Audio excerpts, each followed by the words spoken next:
Chers amis, je tenais à vous souhaiter un très chaleureux Shabbat Shalom depuis Yerushalayim, Ira Kodesh, la ville sainte. Baruch Hashem, il a plu en Israël, c'est une grande bracha. On finit la première semaine des Shovavim, ce grand tikkun qu'il y a eu dans le monde entier. Et parallèlement, il y en a d'autres qui s'enfoncent dans la Touma, hélas.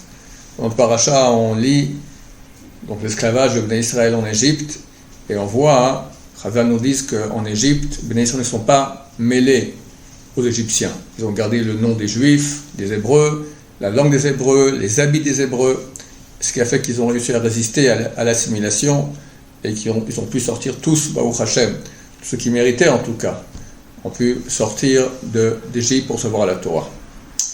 Et durant ces jours-ci, beaucoup de nos frères, hélas, pratiquent des coutumes non juives, à mon avis extrêmement graves.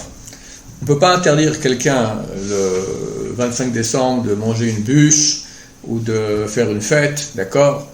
La Torah ne parle pas de cela. Elle dit simplement à propos de choses pareilles qu'il faut s'éloigner de ce qui est laid. Et ce qui ressemble à ce qui ressemble à ce qui est laid. Il faut un peu de conscience, comprendre de quoi il s'agit. C'est une fête qui fête la naissance du crucifié. Imaginez que dans 2000 ans, il y a une fête qui a commencé en Allemagne, après s'est propagée dans le monde entier, et elle est très à la mode, les gens boivent, font des festins, se saoulent, etc. Beaucoup de joie, beaucoup de ventes, 30% des ventes de l'année ont lieu pendant ces semaines-là. Et en fait, à la base, quelle est cette fête-là ? C'est le jour d'anniversaire d'Adolf Hitler.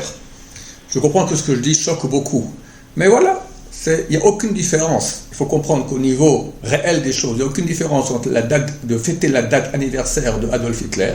On ne fête pas la Shoah, Chas Shalom, on ne fête pas des choses terribles, juste la date de naissance d'un homme qui a fait beaucoup de mal au peuple d'Israël. Le crucifié a fait beaucoup plus de mal qu'Adolf Hitler au peuple d'Israël. Je me souviens, dans ma jeunesse, j'avais lu un livre de Léon Polakov, je me souviens bien, qui avait expliqué exactement que la Shoah était le résultat de 2000 ans d'éducation, de la haine du juif dans le monde chrétien. Comment quelqu'un qui a de la conscience peut-il, le même soir, faire une fête, pas pour la chrétienté, il n'est pas chrétien, il a absolument rien à voir, mais c'est une fête qui est quand même, à la base, la date de naissance de l'homme qui a fait le plus de mal au peuple d'Israël de toute l'histoire.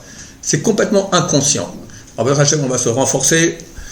Certains rabbinim m'avaient dit il y a quelques siècles de ne pas étudier la Torah la nuit du 25 décembre, et les rabbinim des dernières générations ont dit au contraire, pour contrebalancer la grande Touma qui est à ce jour-ci, il faut beaucoup étudier de Torah, beaucoup sanctifier, en plus ça tombe un Shabbat, donc il y a une sainteté extrêmement grande, si c'est en plus en terre d'Israël avec la Shemitah, c'est encore beaucoup plus grand, donc on va tous se renforcer dans la sainteté, pour contrebalancer toute la Touma, que Hachem dise halte à la Touma, que sa période de vie sur terre prenne fin, et qu'on ait Mashiach très très bientôt. Et on va essayer d'influencer nos frères de ne pas fêter la fête du crucifié, car c'est vraiment de la grande inconscience, et c'est vraiment contre-productif par rapport à ce que Hachem veut de nous.